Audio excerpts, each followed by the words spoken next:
Hello दोस्तों, स्वागत है आपका एबीपी विशंस पर। दोस्तों, हम आपसे निवेदन करते हैं कि यदि अभी तक हमें आपने सब्सक्राइब न किया हो तो चैनल को सब्सक्राइब करके बेल आइकन को दबाना मत भूलें। हमें आपके साथ की बहुत ज़रूरत है। धन्यवाद। जब मुझसे पहली बार यह सवाल पूछा गया कि पृथ्वी की खोज किसने की, तो मुझे लगा कि यह हास्यास्पद है। अगर आप अपनी आंखों का इस्तेमाल करें और अपने पैरों के नीचे देखें तो आप पृथ्वी की खोज कर पाएंगे। सैकड़ों हजार साल पहले पहले इंसानों ने इसी तरह से खोज की होगी।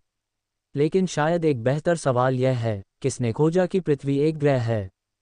प्राचीन समय में लोगों को लगता था कि पृथ्वी ब्रह्मांड का केंद्र है और सूर्य, चंद्रमा, ग्रह और तारे हमारे चारों ओर घूमते हैं। हालांकि कुछ लोगों को लगता था कि पृथ्वी चपटी है, लेकिन प्लेटो जैसे प्राचीन यूनानियों का मानना कि पृथ्वी एक गोलाकार है। उन्हें लगता था कि प्रत्येक दुनिया और तारे हमारे चारों ओर क्रिस्टल के गोले में हैं। यह विचार स्वाभाविक और सहज है। कोई भी व्यक्ति जो बाहर खड़ा होकर ऊपर देखता है, वह स्पष्ट रूप से देख सकता है कि तारे और ग्रह पृथ्वी के चारों ओर चक्कर लगा रहे हैं। लेकिन आकाश का अध्ययन करने वाले प्राचीन खगोलविदों को कुछ समस्याएं मिलीं।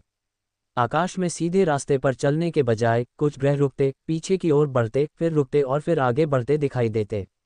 इसे समझाने के लिए यूनानी खगोलशास्त्री टॉलेमी ने कहा कि ग्रह छोटे छोटे गोले में थे और पृथ्वी के चारों ओर परिक्रमा करते हुए छोटे छोटे वृत्त बनाते थे।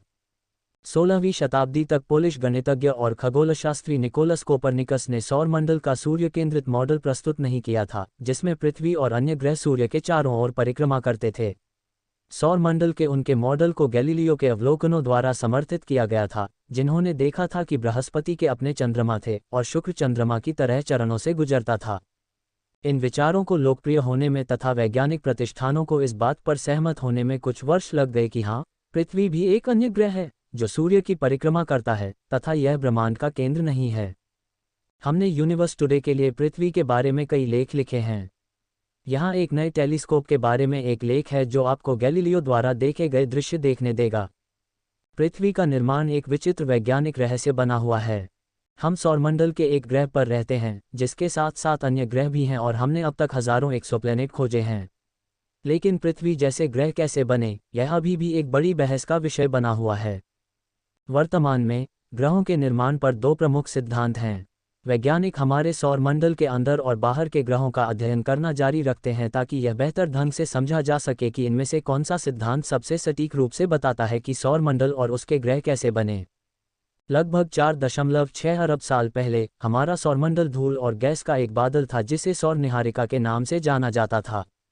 गुरुत्वाकर्षण ने पदार्थ को अपने ऊपर गिरा दिया। क्योंकि यह घूमने लगा था, पदार्थ संघनित हो गया और निहारिका के केंद्र में सूर्य का निर्माण हुआ। सूर्य के बनने के साथ ही शेष पदार्थ एकत्रित होने लगे। छोटे कण गुरुत्वाकर्षण बल से बंधे हुए एक साथ खींचे चले आए और बड़े कणों में बदल गए।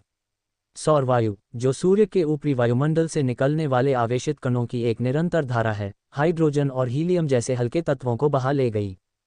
इससे भारी चट्टानी पदार्थ पीछे छूट गए, जिनसे पृथ्वी जैसे छोटे स्थलीय ग्रह बने। और सूर्य से दूर होने पर सौर हवा का हल्के तत्वों पर कम प्रभाव पड़ा, जिससे ये तत्व गैसीय पिंडों में मिल गए। इस प्रक्रिया ने हमारे सौर मंडल के क्षुद्र ग्रहों, धूमकेतुओं, ग्रहों और चंद्रमाओं का निर्माण किया। पृथ्वी का चट्टानी कोर सबसे पहले बना, जिसमें भारी तत्व आपस में टकराकर एक दूसरे से जुड़ गए। घने पदार्थ प्रोटोप्लैनेट के केंद्र में डूब गए, जबकि हल्के पदार्थ ने क्रस्ट का निर्माण किया। माना जाता है कि पृथ्वी का चुंबकीय क्षेत्र संभवतः इसी समय बना था।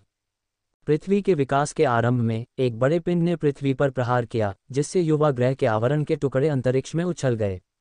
गुरुत्वाकर्षण ने इनमें से कई टुकड़ों को एक साथ खींचकर चंद्रमा का निर्माण किया, जिसने अपने निर्माता के चारों ओर परिक्रमा की। पृथ्वी की पपड़ी के नीचे मेंटल के प्रवाह से प्लेट टेक्टोनिक्स होता है, जो ग्रह की सतह पर चट्टानों की बड़ी प्लेटों की गति है। टकराव और घर्षण से पहाड़ और ज्वालामुखी पैदा हुए, जिनसे गैसें निकलने लगीं। जब पृथ्वी का निर्माण हुआ था, तब इसमें वायुमंडल नहीं था। इसका वायुमंडल तब बनना शुरू हुआ जब ग्रह ठंडा होने लगा और गुरुत्वाकर्षण ने पृथ्वी के ज्वालामुखियों से गैसों को पकड़ लिया। आज आंतरिक सौरमंडल से गुजरने वाले धूमकेतुओं और क्षुद्र ग्रहों की संख्या बहुत कम है, लेकिन जब ग्रह और सूर्य युवा थे तब वे अधिक संख्या में थे। इन ब्रह्मांडीय पिंडों के बीच टकराव के कारण ही पृथ्वी की सतह पर बहुत सारा पानी जमा हुआ। हमारा ग्रह गोल्डीलॉक्स जोन के नाम से जाना जाने वाले क्षेत्र में स्थित है, जो किसी तारे के आसपास का क्षेत्र है जो किसी ग्रह की सतह पर तरल पानी के अस्तित्व के लिए पर्याप्त है, जहां पानी न तो जमता है और न ही वाष्पित होता है। कई वैज्ञानिकों का मानना कि इस क्षेत्र में होना और तरल पानी की मौजूदगी जीवन के अस्तित्व में महत्वपूर्ण भूमिका निभाती है। बाह्यग्रहों के अवलोकन में वैज्ञानिकों का मानना कि यह कोर अभिवृद्धि मॉडल प्रमुख निर्माण प्रक्रिया के रूप में उपयुक्त है। जिन तारों के केंद्र में अधिक धातुएं होती हैं, यह एक ऐसा शब्द है जिसका उपयोग खगोलविद हाइड्रोजन और हीलियम से भारी सभी रासायनिक तत्वों के लिए करते हैं। उनके केंद्र में धातु विहीन चचेरे भाइयों की तुलना में अधिक विशाल ग्रह होते हैं। नासा के अनुसार केंद्र अभिवृद्धि से पता चलता है कि छोटे चट्टानी ग्रह अधिक विशाल गैसीय ग्रहों की तुलना में अधिक आम होने चाहिए। एक खोज जिसने ग्रह निर्माण के स्पष्टीकरण के रूप में कोर अभिवृद्धि की वैधता को मजबूत करने में मदद की है, वह है 2005 में एक विशाल ग्रह की खोज, जिसके विशाल कोर के कारण सूर्य जैसे तारे HD 1,49,026 की परिक्रमा हो रही है। ग्रेग हेनरी ने एक प्रेस विज्ञप्ति में कहा, यह ग्रह निर्माण के लिए कोर अभिवृद्धि सिद्धांत की पुष्टि है और इस बात का सबूत है कि इस तरह के ग्रह बहुतायत में मौजूद होने चाहिए। नैशविले के टेनेसी स्टेट यूनिवर्सिटी के खगोलशास्त्री हेनरी ने तारे के मंद होने का पता लगाया। 2019 में यूरोपीय अंतरिक्ष एजेंसी ने कैरेक्टराइजिंग एक्सोप्लैनेट सैटेलाइट लॉन्च किया, जिसे सुपर अर्थ से लेकर नेपच्यून तक के आकार के एक्सोप्लैनेट का अध्ययन करने के लिए डिज़ाइन किया गया था। इस और अन्य मिशनों के साथ वैज्ञानिकों का लक्ष्य दूर के ग्रहों का अध्ययन करना है ताकि वे इस बारे में अपनी समझ बढ़ा सकें कि विभिन्न सौर प्रणालियों में ग्रहों का निर्माण कैसे हुआ। CHEOPS टीम ने कहा, कोर अभिवृद्धि परिदृश्य में किसी ग्रह के कोर को एक महत्वपूर्ण द्रव्यमान तक पहुंचना चाहिए, इससे पहले कि वह बेकाबू तरीके से गैस का संचय कर सके। यह महत्वपूर्ण द्रव्यमान कई भौतिक चरों पर निर्भर करता है, जिनमें से सबसे महत्वपूर्ण है ग्रहों के अभिवृद्धि की दर। जबकि कोर अभिवृद्धि मॉडल स्थलीय ग्रहों के लिए काम करता है, गैस दिग्गजों को उनमें मौजूद हल्की गैसों के महत्वपूर्ण द्रव्यमान को पकड़ने के लिए तेजी से विकसित होने की आवश्यकता होगी। लेकिन उस मॉडल के साथ सिमुलेशन इस तेज गठन को ध्यान में नहीं रख पाए हैं। उन सिमुलेशन में इस प्रक्रिया में कई मिलियन साल लगते हैं, जो शुरुआती सौरमंडल में हल्की गैसों की उपलब्धता से भी ज़्यादा समय है। लेकिन ग्रहों की उत्पत्ति कैसे हुई, इसके लिए कोर अभिवृद्धि मॉडल ही एकमात्र स्पष्टीकरण नहीं है। एक नए सिद्धांत के अनुसार डिस्क अस्थिरता, धूल और गैस के गुच्छे सौरमंडल के अस्तित्व में आने के शुरुआती दौर में आपस में जुड़ जाते हैं। समय के साथ ये गुच्छे धीरे धीरे एक विशाल ग्रह में बदल सकते हैं। ये ग्रह कोर अभिवृद्धि स्पष्टीकरण के भीतर बनने वाले ग्रहों की तुलना में तेजी से बन सकते हैं, कभी कभी 1000 साल से भी कम समय में, जो उन्हें तेजी से लुप्त होने वाली हल्की गैसों को फंसाने की अनुमति देता है। ये ग्रह जल्दी से एक कक्षा स्थिरीकरण द्रव्यमान तक पहुंच जाते हैं जो उन्हें सूर्य में मृत्यु मार्ग से बचाता है। ग्रहों के बाहर के खगोलशास्त्री पॉल विल्सन के अनुसार, यदि डिस्क अस्थिरता ग्रहों के निर्माण पर हावी है, तो इससे बड़े पैमाने पर कई दुनियाएं बन सकती हैं। HD 9799 तारे के चारों ओर महत्वपूर्ण दूरी पर परिक्रमा करने वाले 4 विशाल ग्रह डिस्क अस्थिरता के लिए अवलोकन संबंधी साक्ष्य प्रदान करते हैं। फोमलहॉथ बी अपने तारे के चारों ओर 2000 वर्ष की परिक्रमा करने वाला एक बाह्य ग्रह डिस्क अस्थिरता के माध्यम से निर्मित विश्व का एक उदाहरण हो सकता है, हालांकि यह ग्रह अपने पड़ोसियों के साथ अंतःक्रिया के कारण भी बाहर निकल सकता है। डिस्क अस्थिरता मॉडल कोर अभिवृद्धि मॉडल के समय के साथ समस्या का समाधान करता है, विशेष रूप से यह कि विशाल गैस दिग्गजों को कितनी जल्दी हल्के घटकों को ग्रहण करना होगा। लेकिन एक अन्य, हाल ही में पेबल अभिवृद्धि के रूप में जाना जाने वाला मॉडल भी इस व्याख्यात्मक अंतर को भरने में मदद करता है। इस मॉडल में शोधकर्ताओं ने दिखाया है कि कैसे छोटे कंकड़ के आकार की वस्तुएं आपस में मिलकर विशाल ग्रहों का निर्माण कर सकती हैं, जो अन्य व्याख्याओं की तुलना में 1000 गुना अधिक तेजी से हुआ होगा।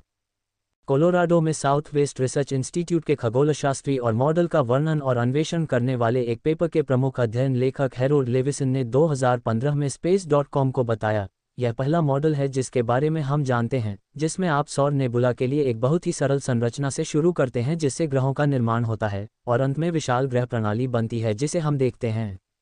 उद्धरण चिन्ह। कुछ वर्ष पहले 2012 में स्वीडन के लुंड विश्वविद्यालय के शोधकर्ता मिशेल लैम्ब्रेचिट्स और एंडर्स जोहानसन ने प्रस्तावित किया था कि छोटे छोटे कंकड़, जिन्हें कभी खत्म कर दिया गया था, विशाल ग्रहों के तेजी से निर्माण की कुंजी हैं। लेविसन ने कहा, उन्होंने दिखाया कि इस निर्माण प्रक्रिया से बचे हुए कंकड़, जिन्हें पहले महत्वहीन माना जाता था, वास्तव में ग्रह निर्माण की समस्या का एक बड़ा समाधान हो सकते हैं। लेविसन और उनकी टीम ने उस शोध के आधार पर यह मॉडल तैयार किया कि कैसे छोटे छोटे कंकड़ आज आकाशगंगा में देखे जाने वाले ग्रहों का निर्माण कर सकते हैं। पिछले सिमुलेशन में बड़े और मध्यम आकार की दोनों ही वस्तुओं ने अपने कंकड़ आकार के चचेरे भाइयों को अपेक्षाकृत स्थिर दर पर खा लिया, लेकिन लेविसन के सिमुलेशन से पता चलता है कि बड़ी वस्तुओं ने अधिक गुंडों की तरह काम किया। मध्यम आकार के पिंडों से कंकड़ छीनकर बहुत तेज दर से बढ़ने लगीं। अध्ययन की सह लेखिका कैथरीन क्रेटके, जो कि SWV से ही हैं, ने space.com को बताया, बड़ी वस्तुएं अब छोटी वस्तुओं को बिखेरने की अपेक्षा उन्हें वापस बिखेरने की अधिक प्रवृत्ति रखती हैं, इसलिए छोटी वस्तुएं कंकड़ डिस्क से बाहर बिखर जाती हैं। बड़ा व्यक्ति मूल रूप से छोटे व्यक्ति को धमकाता है ताकि वे सभी कंकड़ खुद खा सकें और वे विशाल ग्रहों के केंद्र बनाने के लिए बढ़ते रहें। जैसे जैसे वैज्ञानिक सौरमंडल के अंदर और बाहर के ग्रहों का अध्ययन करते रहेंगे, वे बेहतर ढंग से समझ पाएंगे कि पृथ्वी और उसके भाई बहनों का निर्माण कैसे हुआ। अगर आपको हमारा वीडियो पसंद आया है तो वीडियो को लाइक, कमेंट में जय हिंद और सब्सक्राइब करके बेल आइकन को दबाना बिल्कुल भी मत भूलें। धन्यवाद।